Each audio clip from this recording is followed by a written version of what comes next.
महाराज त्या ठिकाणी सुरुवात झाली आणि दक्ष प्रजापती स्तुती करायला सुरुवात करतो. मी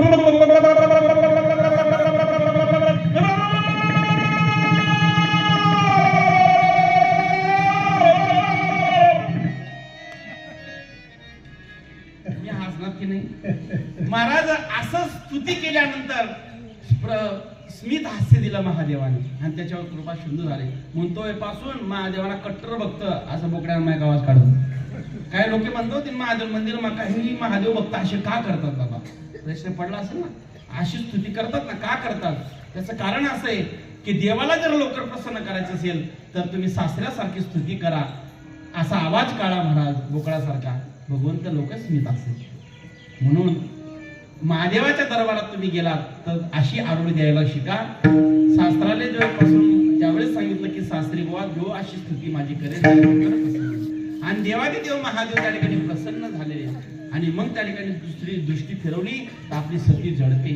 सती माता जळत असताना त्या ठिकाणी महाराज राहवलं गेलं नाही. सती मातेचा मृतदेह तो देह जळता देह हातात घेतला आणि हातात घेतल्यानंतर कावडे बावडे होऊ लागले, इकडे तिकडे धावू लागले, तांडव करू लागले.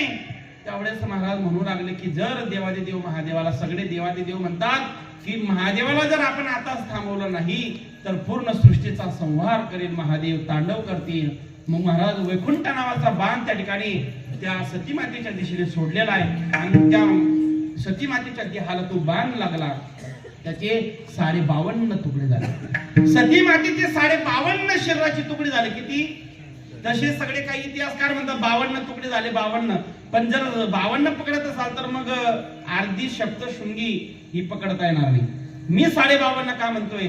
सती मातेचे शरीराचे 52 तुकडे पूर्ण भारतभर जिकडे तिकडे पडले आणि जिथे जिथे सती मातेचे शरीराचे तुकडे पडले तिथे तिथे शक्तीपीठ निर्माण झाले. आणि ते जे सती मातेच्या शरीराचे 3.5 तुकडे आपल्या महाराष्ट्रात पडले.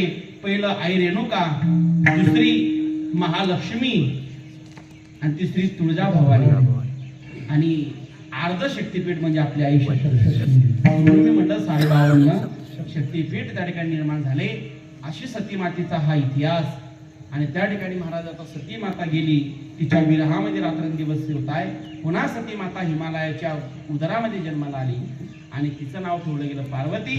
आणि पार्वती ठेवल्यानंतर देवादी देव महादेव, त्या महादेवाचा पुन्हा विवाह त्या ठिकाणी हिमालयाची लेक पार्वती मातेबरोबर त्या ठिकाणी झालेला आहे. आणि पार्वती मातेबरोबर विवाह झाल्यानंतर त्या ठिकाणी महाराज जी प्रसन्न असणारी जी रात्र आहे पार्वती मातेच्या बरोबर त्या ठिकाणी आपला संघ आपला सोबत त्या ठिकाणी